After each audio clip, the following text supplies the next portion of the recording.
Hello my friends, आप सुन रहे हैं हमारी कहानी जिन की मोहब्बत एपिसोड 13। कहानी का टाइटल है उस नकाबपोश लड़के का रहस्य। तो चलिए कहानी को आगे बढ़ाते हैं। तो फ्रेंड्स, आज मैं पहले आपको जिन के बारे में कुछ बताना चाहती हूँ। जिन होते कौन हैं और ये कहाँ से आए हैं। वैसे तो जिन का नाम सुनते ही आपके जहन में सबसे पहले हमारा अलादीन के जादुई चिराग को ही याद आता होगा, है ना। या बचपन में जिन कार्टून्स के हम प्रोग्राम्स देखते थे, वो भी उसमें भी जिन से रिलेटेड हमारे अलादीन के चिराग की ही स्टोरी दिखाई जाती थी। तो जो जिन होते हैं ना, उन्हें अरबी मतलब जिन जो एक शब्द है वो एक अरबी भाषा से लिया गया है, क्योंकि सबसे पहले जिन और जन्नातों से होने का एहसास ये अरब देश में ही हुआ था। इस शब्द का जो अर्थ है वो अंग्रेजी भाषा में यानी इंग्लिश में इसे एंजल्स कहा जाता है, ठीक है। उसी से मिलता जुलता है, जिसका अर्थ होता है अलौकिक यानी ना दिखने वाली ताकत। जिन शब्द क्या होता है अरबी भाषा से ही लिए गए हैं, जिसमें जिन्नात और यह जिनी मशहूर है। जिन वास्तव में बताया जाता है कि आग जैसे तत्व से बने होते हैं और इनकी ताकत एक सामान्य वेताल से कई गुना ज़्यादा होती है। और जिन और जिन्नात बताए जाते हैं कि ये एक भटकती रूह की श्रेणी में ये सब आते हैं और काफ़ी गुस्से वाली प्रवृत्ति के भी होते हैं। ऐसे रोचक बातें, कहानियाँ, ये सारी चीज़ें मैं आपको बीच बीच में इन सब के बारे में बताती ही रहूँगी। और एक और बात, ये जो जिन होते हैं ना, ये आग से बने होते हैं, लेकिन इनके पैर हमेशा धुएं की तरह गायब होते हैं। लेकिन अगर ये किसी को अपना मान ले और वो इंसान उससे एक्सेप्ट कर ले, तो ये कभी भी उसका साथ नहीं छोड़ते हैं, हमेशा उसके साथ ही बने रहते हैं। जैसे आम दुनिया में भी होता है ना कि कुछ लोग अच्छे कुछ लोग बुरे, तो वैसे ही इस दुनिया में भी होता है, कुछ अच्छे तो कुछ बुरे, ठीक है। तो चलिए अब कहानी आगे बढ़ाती हूँ। जन्नत ने उस लड़के को अपनी हकीकत बताने के लिए कहा था। वह लड़का उसकी हकीकत बताने के लिए तैयार हो जाता है। जन्नत उससे सवाल पूछती है कि तुम कौन हो, यहाँ कैसे आए। वह जन्नत को बताता है, जन्नत मैं एक जिन हूँ। यह बात सुनते ही जन्नत के तो पैरों तले जमीन ही मानो खिसक गई। जन्नत की आंखें फटी की फटी रह जाए। अब जन्नत के हाथ पैर ठंडे हो रहे थे, वो काफी डर भी रही थी। वो जन्नत से कहता है, मैं कहीं भी आ जा सकता हूँ, हवा के झोंके की तरह। उस लड़के ने जन्नत से कहा। यह सुन के जन्नत और भी डर गई। जन्नत, मैं तुमसे प्यार करता हूँ और तुम्हें अपना बनाना चाहता हूँ। वह लड़का यह कहकर आगे बढ़ता है। जन्नत यह सुनते ही मानो उसके शरीर में कोई जान ही ना रही हो, वो लड़खड़ा कर गिरने लगती है। तब भी वह लड़का उसे अपनी बाहों के घेरे में तुरंत भर लेता है और उसे कस के होल्ड कर लेता है। जन्नत को कहीं ना कहीं उसका टच अच्छा तो लग रहा था, लेकिन वो काफ़ी डर रही थी। वो घबराई आंखों से उसी को देखती है। उसे वह आंखें कुछ जानी पहचानी लगने लगी थी।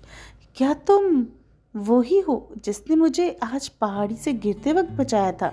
जन्नत ने डर कर एक उंगली उसके सामने करके कहा। हाँ जन्नत, मैं वही हूँ, मैंने ही तुम्हें पहाड़ी से गिरते वक्त बचाया। उस लड़के ने जन्नत से कहा। तुम तुमसे तो वो खुशबू आ रही है। क्या तुम हर वक्त मेरे आसपास रहते हो? उस पीपल के पास तुम ही थे क्या? जन्नत ने फिर उस लड़के से सवाल पूछा। हाँ, मैं ही था। मेरी ही खुशबू का एहसास तुम्हें उस पेड़ के नीचे से हुआ था। उस लड़के ने जन्नत को सब कुछ बताया था। क्या? यह सुनकर जन्नत की आंखें बड़ी हो गई। जन्नत, मैं तुमसे प्यार करता हूँ। जब तुम पहली बार उस पेड़ के नीचे दिखाई दी तो मुझे बहुत खुशी हो गई। उस लड़के ने जन्नत से कहा।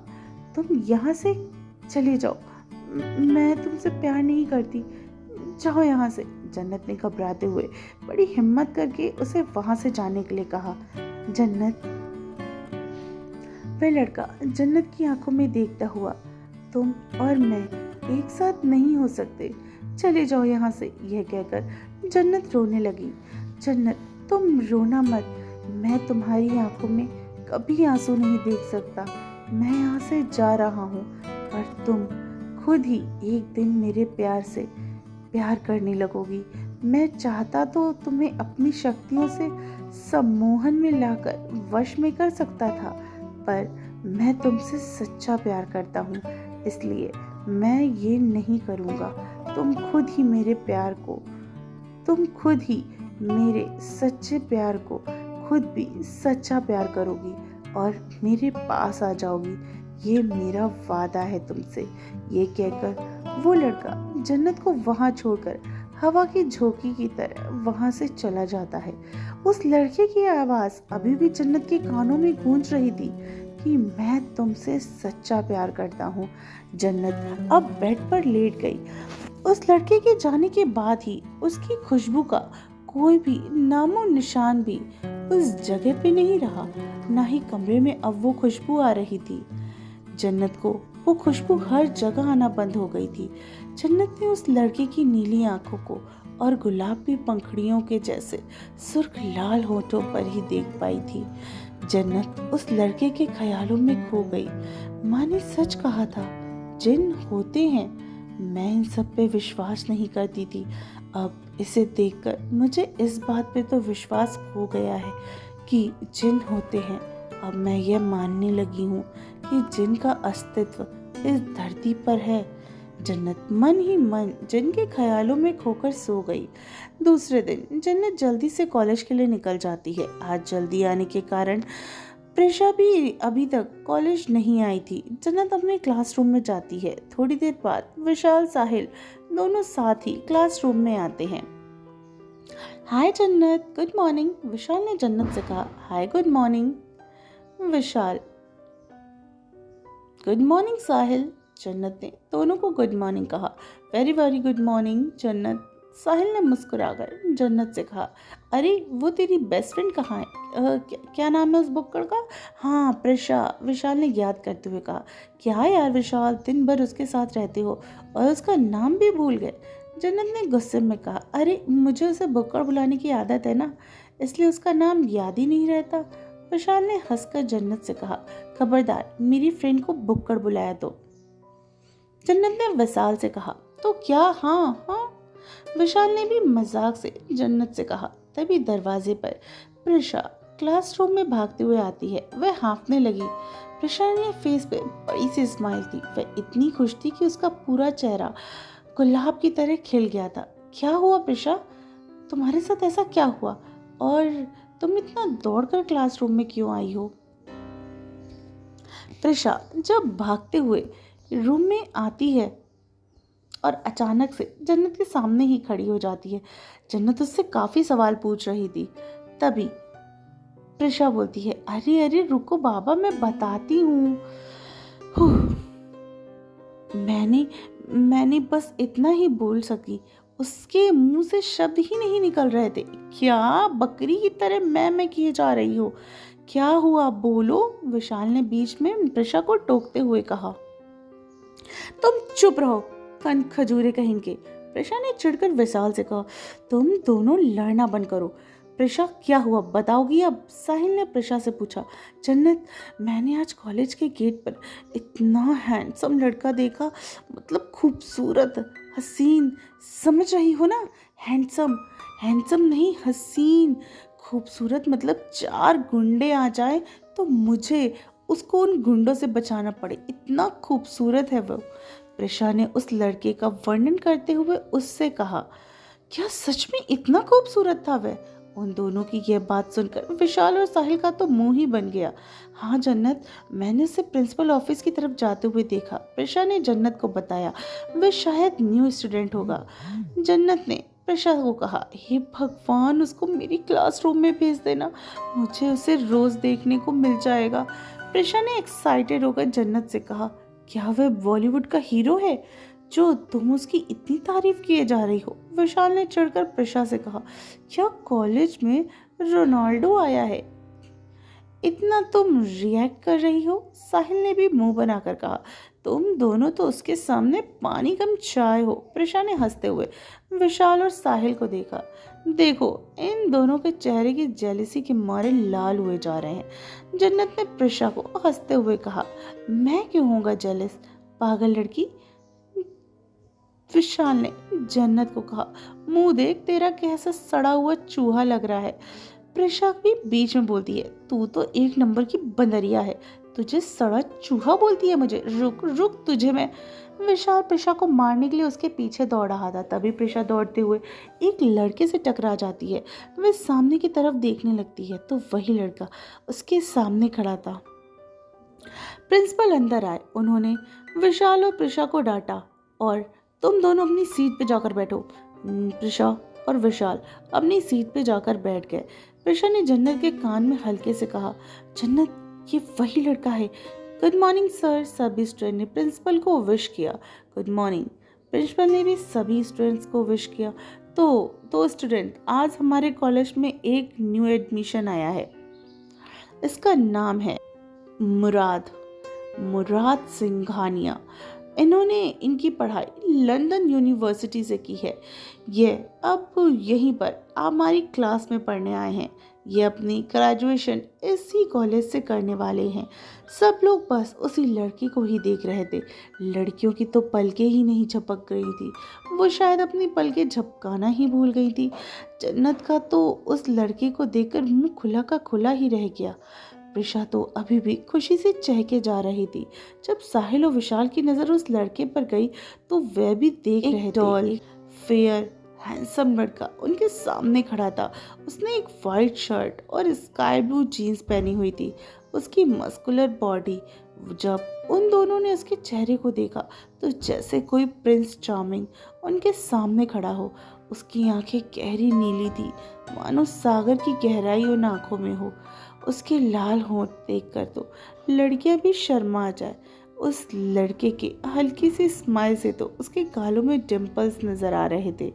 क्लास में सब लड़के उससे जलन के मारे देख रहे थे और लड़कियां उसकी खूबसूरती में मदहोश हुए जा रही थी। हेलो फ्रेंड्स, मेरा नाम मुराद है। आप लोग से उससे मिलकर मुझे बहुत खुशी हुई। उसकी आवाज़ कानों को सुकून दे रही थी। मुराद, जाओ अब क्लास में बैठो, मुझे भी ऑफिस में एक ज़रूरी काम है। प्रिंसिपल ने मुराद से कहा। ठीक है सर। प्रिंसिपल क्लास में चले जाते हैं। मुराद जन्नत की ओर बढ़े हुए जा रहा था। तभी जन्नत का मुंह खुल गया। यह देखकर मुराद स्माइल करते हुए वो जन्नत की आगे वाली सीट पर जाकर बैठ जाता है। अपने मुंह बंद कर, नहीं तो मच्छर चला जाएगा मुंह में तेरी, प्रिशा ने जन्नत को कहा। वो धीरे से बोलती है। जन्नत ने मुंह बनाया। विशाल और साहिल तो मुराद को ही देखकर जल भुनकर राख हुए जा रहे थे। जन्नत के सामने वाली सीट पर मुराद बैठ गया था। उसकी बॉडी की इस समय जन्नत को कुछ याद दिला रही थी। प्रिशा ने उसे कोनी मारी। अब घूरना बंद कर उसे, मैंने बोला था ना, बहुत हैंडसम है, प्रिशा ने जन्नत से कहा। हाँ प्रिशा, जन्नत ने प्रिशा को सहमत होकर बोली। क्लास खत्म होने के बाद सभी लड़कियां मुराद को घेर कर खड़ी, मुराद के सामने आकर खड़ी हुई। हाय मुराद, मेरा नाम प्रिया है। प्रिया ने अपना हाथ आगे बढ़ाया पर मुराद ने उसके हाथ पर हाथ नहीं मिलाया, क्योंकि वो सिर्फ हाय बोलता है। फिर वहाँ से जाने लगा। जन्नत और प्रिशा मुराद के पिछली सीट पर बैठी थी, इसलिए वह सबकी बातें भी सुन रही थी। प्रिया मुराद के पीछे पीछे जाने लगती है। वह मुराद के साथ साथ चलने लगी। मुराद, कहाँ जा रहे हो तुम?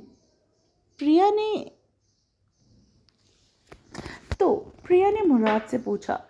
मैं कैंटीन जा रहा हूँ। और मुराद ने ये बात प्रिया से कहा। मुझे पता है कैंटीन कहाँ है।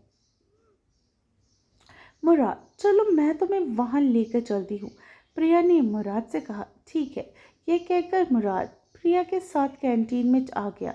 आज कैंटीन में भीड़ थोड़ी ज़्यादा थी, इसलिए वो लोग एक टेबल खाली देखकर वहीं पे बैठ जाते हैं। कैंटीन में आकर प्रिया मुराद से पूछती है, तुम क्या खाना पसंद करोगे? प्रिया ने मुराद से कहा।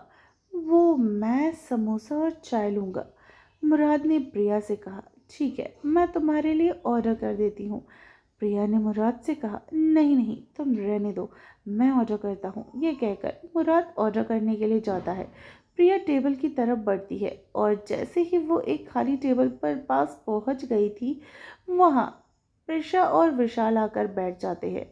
पीछे से साहिल और जन्नत भी कैंटीन के अंदर एंटर हो जाते हैं। तो फ्रेंड्स, कैसी लगी आपको हमारी कहानी? तो फाइनली आपने मुराद से मिल ही लिया और अभी तक जन्नत को ये एहसास नहीं हुआ है कि ये मुराद कौन है, लेकिन बहुत जल्दी जन्नत को ये एहसास भी हो जाएगा। तो कहानी कैसी लगी आप मुझे कमेंट करके ज़रूर बताइएगा और अगला पार्ट सुनने के लिए आप कितना बेताब हैं उसके बारे में भी। अगर आपने चैनल को सब्सक्राइब नहीं किया है तो जल्दी से सब्सक्राइब कर लीजिए ताकि स्टोरीज़ की आने वाली नोटिफिकेशन आपको आसानी से मिल जाए। और सुनते रहिए तिनी एफएम पर जिनकी मोहब्बत।